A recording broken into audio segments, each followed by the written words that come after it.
Welcome back. ये one piece का episode 97।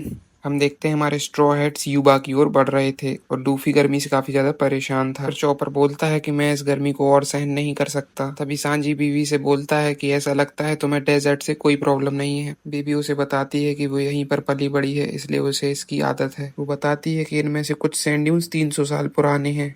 तभी लूफी सारा पानी पी लेता है और वो लोग एक दूसरे से लड़ने लगते हैं। फिर हम देखते हैं अंधेरा हो चुका था और सभी लोग आग के पास में बैठे हुए थे। फिर नामी बोलती है अचानक से इतनी ठंड कैसे हो गई। फिर बीबी उसे बताती है कि दिन में जितनी ज्यादा गर्मी होती है रात में यहाँ पर उतनी ही ठंडी होती है।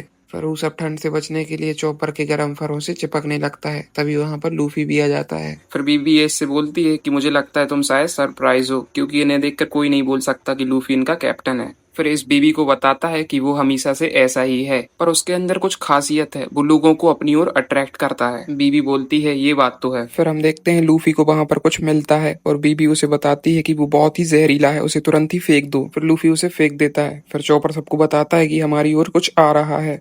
फिर हम देखते हैं एक रेत का तूफान उनकी ओर बढ़ रहा था। फिर बीबी सबसे बोलती है कि ये एक सैंड स्टॉर्म है, जल्दी से सभी लोग पत्थरों के पीछे छिप जाओ। पर वो सैंड स्टॉर्म इतना बड़ा था कि सब कुछ बर्बाद कर देता है। फिर सुबह धूप निकलने के बाद हम देखते हैं कि सभी लोग यहाँ वहाँ रेत के नीचे दब गए थे। फिर एस सभी को जगाता है। फिर सभी लोग आगे बढ़ने लगते हैं और लूफी बीबी से पूछता है कि क्यों ना पहले पेट पूजा कर ली जाए। तो बीबी उससे बोलती है कि जैसे ही कोई बैठने की जगह मिलेगी तो हम खा लेंगे। फिर लूफी सभी से बोलता है कि क्यों ना हमें गेम खेलें और जो भी हारेगा वो सबका सामान उठाएगा। फिर हम देखते हैं कि लूफी सबका सामान लेकर जाने लगता है। तभी वो सबको कुछ बड़े पत्थर दिखाई देते हैं और लूफी उनके पीछे भाग जाता है। वहां जाकर लूफी देखता है कि कुछ पक्षी बहुत ही बुरी हालत में हैं। फिर लूफी अपना सामान वहीं पर छोड़ के बाकी सबके पास चला जाता है और वहां जाके बताता है कि हमें वहां जाकर कुछ पक्षियों की मदद करनी होगी। फिर वो लोग वापस आकर देखते हैं तो उनका सामान वहां से गायब था। लूफी सभी को बताता है कि वो पक्षी यहीं पर थे। फिर बीबी उसे बताती है कि वो सब वारुसागी बर्ड्स थे जो कि डेजर्ट में आने जाने वाले लोगों का सामान चुराते हैं। वो सब कहता है इसका मतलब वो नाटक कर रहे थे। फिर सांजी लूफी से आके बोलता है कि उसमें 3 दिन का खाना था, हम बिना खाने पीने के डेजर्ट क्रॉस कैसे करेंगे। लूफी बोलता है इसमें मेरी गलती नहीं है और फिर वो दोनों लड़ने लगते हैं। तभी जोरो उन्हें रोकने की कोशिश करता है पर एस उसे मना कर देता है। फिर जोरो बोलता है कि हमें थोड़ी देर आराम कर लेना चाहिए। तभी वो बर्ड्स वहां पर आके उन्हें चिढ़ाने लगते हैं। फिर लूफी उन्हें पकड़ने की कोशिश करता है और वो उनके पीछे चला जाता है और फिर वो बर्ड्स उड़ जाते हैं पर लूफी वहां पर अकेला फंस जाता है। तभी एक प्लांट जमीन के नीचे से निकलता है और वो लूफी को खा जाता है। फिर लूफी उसे तोड़ देता है और वो बाहर आ जाता है और वहीं पर एक ऊंट भी वैसे ही प्लांट के मुंह में फंसा हुआ था।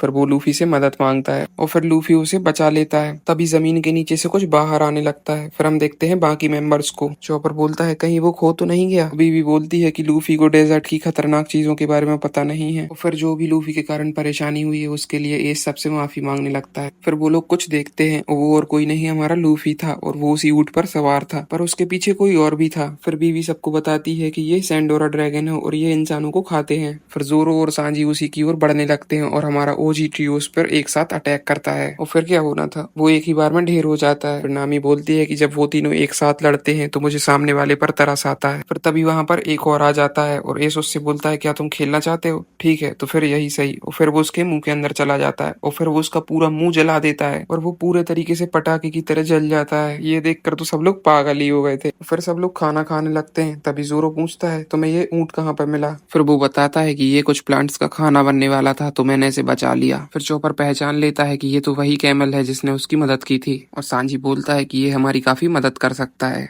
तभी वो सब उस पर बैठने के लिए आपस में लड़ने लगते हैं और फिर हम देखते हैं कि नामी और वीवी उस पर बैठ जाती हैं और सभी लोग युबा की ओर बढ़ने लगते हैं। और फिर हम एक बड़े से शिप को देखते हैं जिस पर कि एक लड़का था और एक लड़की। तो इस एपिसोड में बस इतना ही। वीडियो का फेवरेट पार्ट कमेंट में बताना मत भूलना और वीडियो यहाँ तक देख ही लिए तो प्लीज सब्सक्राइब कर लो यार।